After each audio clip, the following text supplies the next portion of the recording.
Alright, mga kawaru, good morning, good morning, good morning. Good morning, good morning, good morning, good morning.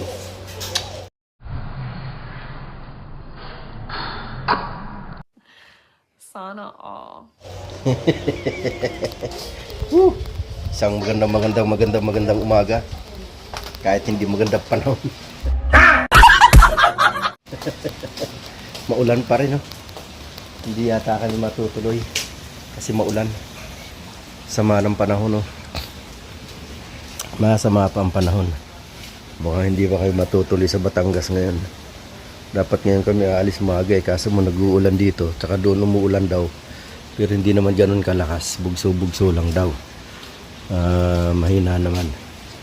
Pero depende pa rin si boss. Si boss pa rin ang ating antayin kung kami itutuloy.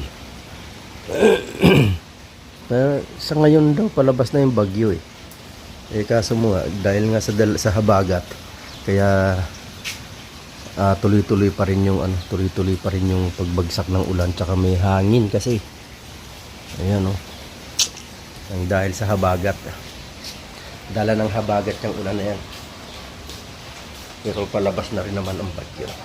Yan, sana tuloy-tuloy nang lumabas at huwag nang lilingon pa, diretso na siya. Sabi sa balita hanggang Lunes daw itong ulan-ulan na to. Paano yan? Paano? Hindi tayo tutuloy? Ha? Hindi? Ha? Oo nga. Ulan nga ni. So ayan, nakapagkapi na kami. Nakapagtinapay na rin. So mangyayari ito, doon tayo sa tindahan mag-duty. Diba? Pinasa na kaya yung pinunla ko dyan? Nag-green na kaya yun? Hindi, nagpunla kasi ako ng nagpunla ako ng sili. May bunga na nga mo. Nagbunga na daw.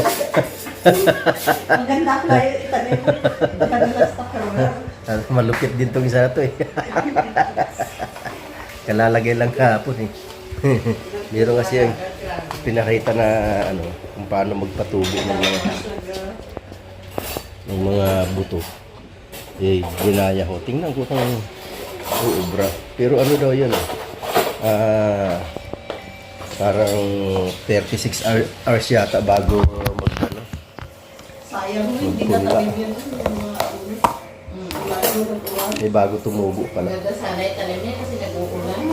Malaman natin kung wala pa namang 36 hours. Kahapon ko lang ito ginawa. Ano ba yun? Alas 2. So, wala pa namang 36 hours yata.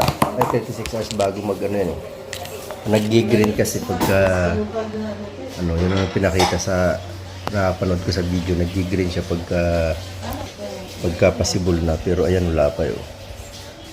Ang mga sili po yan, sili. Basa pa naman. So, ayan. So, ayun mga kawerdo. Maghihintay pa tayo ng go signal mula kay boss. Kasi siyempre nasa kanya go signal. Nasa kanya pa rin ang desisyon para kung makakatuloy kami. Kasi gusto ko talagang pumunta gawa ng may waterway doon. Gusto ko malaman kung saan dumadaan yung mga tubig na umaagos doon. Kasi nga yung waterway doon sobrang laki na. Kaya at least kung makikita ko magagawa ng paraan para hindi umagos hindi magtuloy-tuloy. Kasi dyan sa waterway na lumalaki ang uka ng tubig. Ng tubig. Ng lupa. Syunga.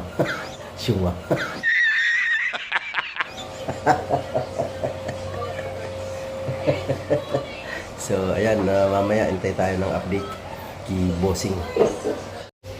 Alright, mga kaibigan. Mga kawerdo. Dahil sa umuulan, punta tayo ng palengke. Kunin namin yung manok na pinareserve namin doon, pinareserve ni Mrs. Babaorin sana namin sa Batangas. Hindi ko pwedeng hindi kukunin. Kahit na hindi kami tuloy kasi order yun. Pina-reserve na yun. Kaya kailangan talagang kunin yun. Hindi ko pwedeng hindi. Alright mga kabrado. Let's G sa si Mrs. Sa loob. May ulan-ulan.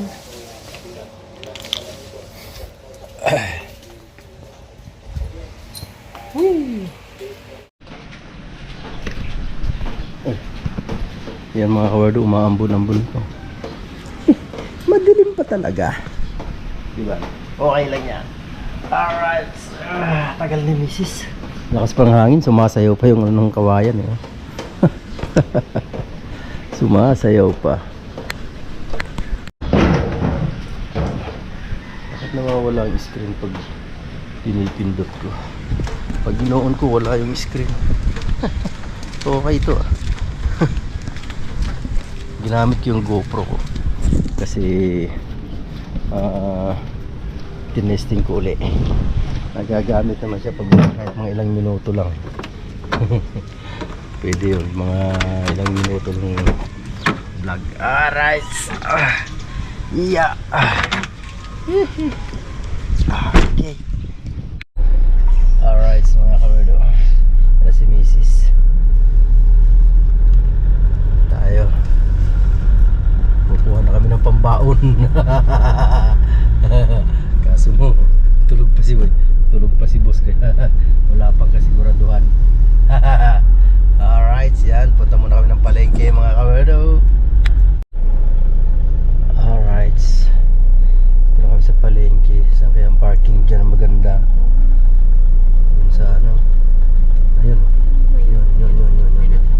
So may naglakad na yun, parkingan. May parking pa.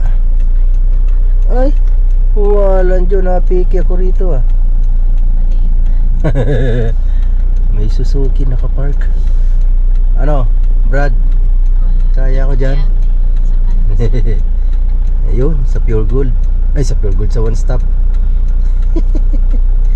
Ito. Diba? Okay, ayan. Yeah, up, yeah. Kainis. Walang jo, asang-asa ako doon na may record yung GoPro. Wala, yung pa namang clip na yun ang mahaba yung clip na yun sa loob ng palengke. Yun ang wala, hindi nag-record. Kainis talaga naman. Pagka-syunga talaga, oo. Syunga talaga tong GoPro na to.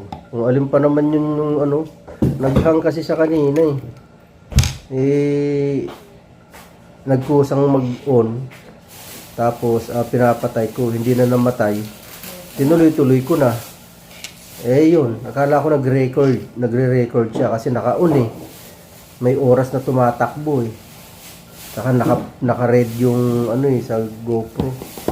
Walang hiya Di pala nag-record, kainis. Maganda pa naman yung clip doon sa na yun, mahaba yun. Mga doon sa palengke kasi inikot ko yung palengke. Ay nako. Aga-aga, my goodness. Alright. Nakabili na kami mga kawerdo. So ngayon tayo punta muna ng tindahan. Kukunin daw si Mrs.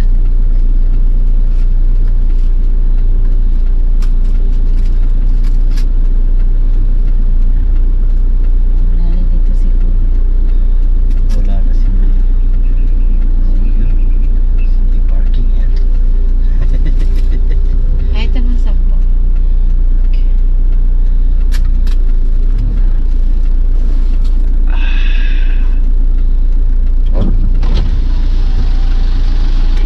Thank you. Alright. Let's go. Salamin ko pala ito sa pet.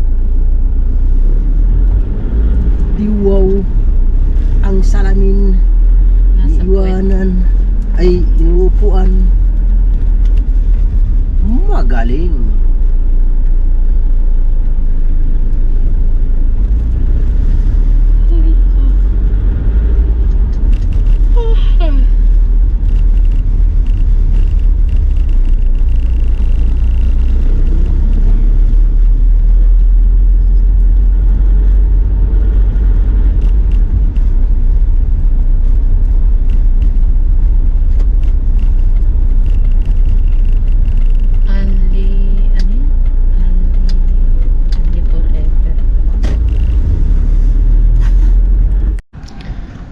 Okay, dito na kami sa bahay. Ang maganda na ang panahon, no?